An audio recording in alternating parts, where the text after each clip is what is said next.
Episode 54. Hero.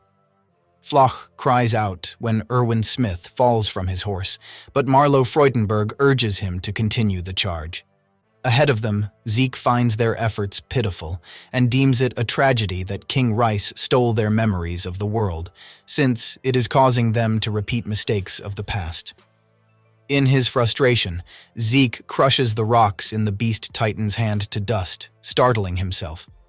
He wonders what has gotten into him and reminds himself not to get worked up like his father as he prepares another set of rocks for bombardment. As he prepares to throw, Marlo calls out the next volley, and the remaining recruits in the scout regiment fire more signal flares to obscure the Beast Titan's vision. Marlo can see the arc of the Titan's arm, though, and wonders if this is how he is going to die. He finds himself wondering what Hitched Rice is doing at that moment, reasoning that at this hour she is probably still asleep. He wonders why he would think about such a thing at a time like this, only to be struck in the head with a rock moments later. Zeke cheers as his volley kills Marlo and many of the remaining scouts, but to his surprise, a few of them still survive and fire another round of signal flares.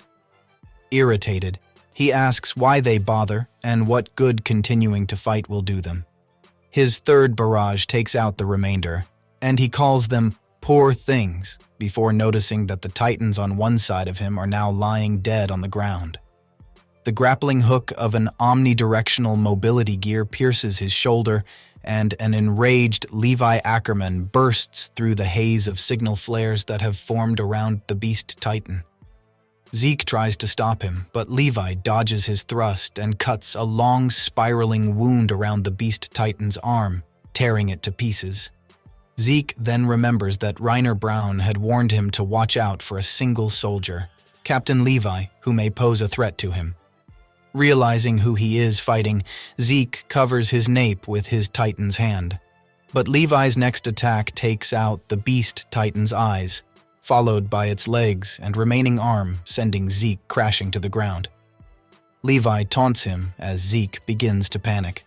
Zeke tries to harden when he realizes Levi is going for his nape, but does not have enough time before Levi tears into the Beast Titan's form with such force that Zeke is ripped out of his Titan. Levi jams his blade into Zeke's mouth, taunting him by reminding him that he cannot transform while his body is regenerating. Though he would like to kill Zeke, Levi first wonders if there could be anyone else left alive.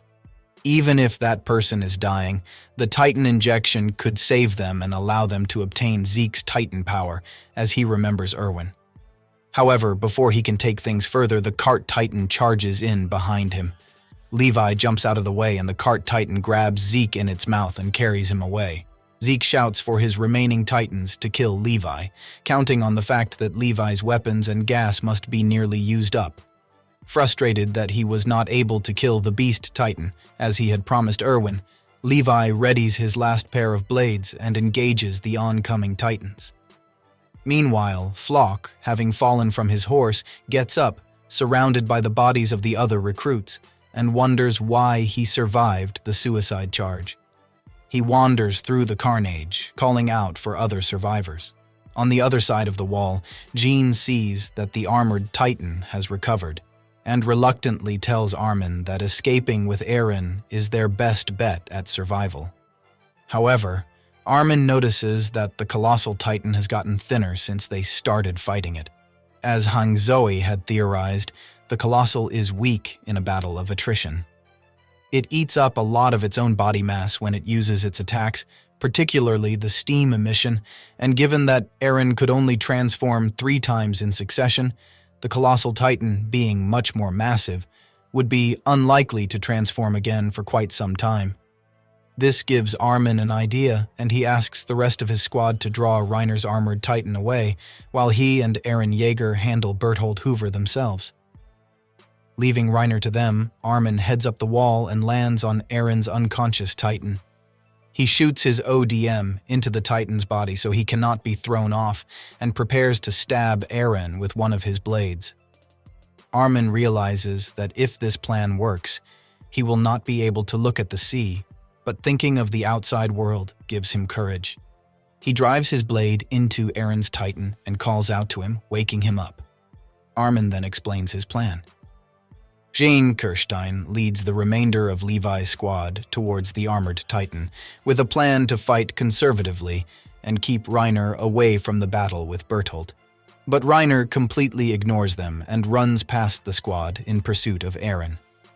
Mikasa Ackerman declares that they will have to kill Reiner and changes direction to follow him. She cripples his Titan with a thunder spear to the back of the knee so he falls to the ground.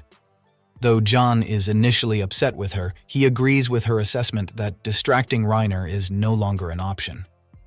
However, their squad has only 3 thunder spears left. Reiner looks at them in confusion, wondering what took out his knee.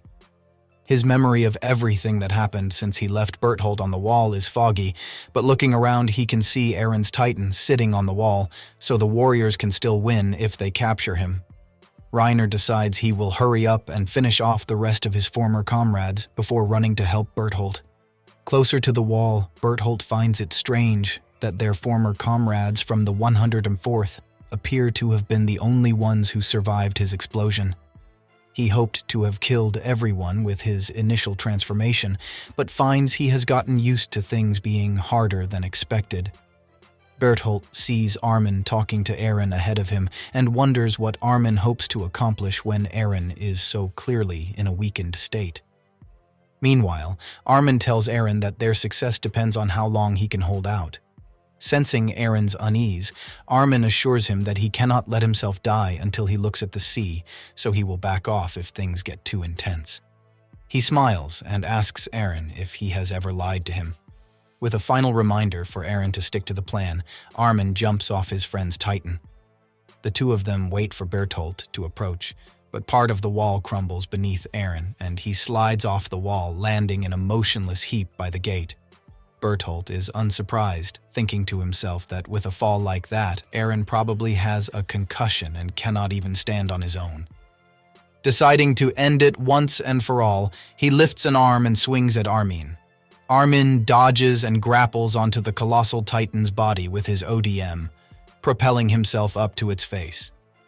Berthold acknowledges that Armin has fought well up until the very end and emits a blast of hot steam. Mikasa sees the blast, and though she worries over Eren and Armin, she focuses on facing Reiner. Jean has come up with a plan to finish Reiner off. He goes in first himself, acting as the decoy, and leaving Reiner open to attacks from Connie Springer and Sasha Brous, who are to strike either side of his jaw with their thunder spears. Once his mouth is open, Mikasa can send the third and final thunder spear straight down his throat, hitting Reiner from the inside. Though it initially seems to work, Sasha is knocked away by some of the debris from Reiner's attack against Jean, and only Connie's thunder spear hits. Though Mikasa is temporarily rattled by the plan going awry, she resolves that she still must try to kill Reiner.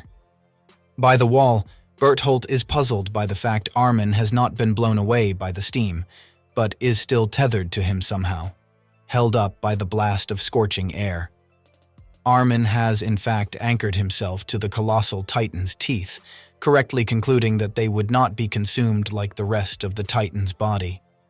More importantly, while the colossal Titan is emitting so much steam, Berthold is unable to move. Despite the pain from his body roasting in the heat, Armin struggles to hold on and buy more time. Berthold is perplexed by the idea that getting himself cooked like this is the best plan Armin could come up with, given Armin's intelligence. He wonders what Armin is trying to accomplish and if this could be a diversion, but when he looks through the steam cloud, Eren is still lying unconscious where he landed, and the others are busy fighting Reiner. Berthold decides that if this really is the end for Armin, he can at least make it quick. He turns up the intensity of his steam, causing Armin's clothes, hair, and skin to burn away.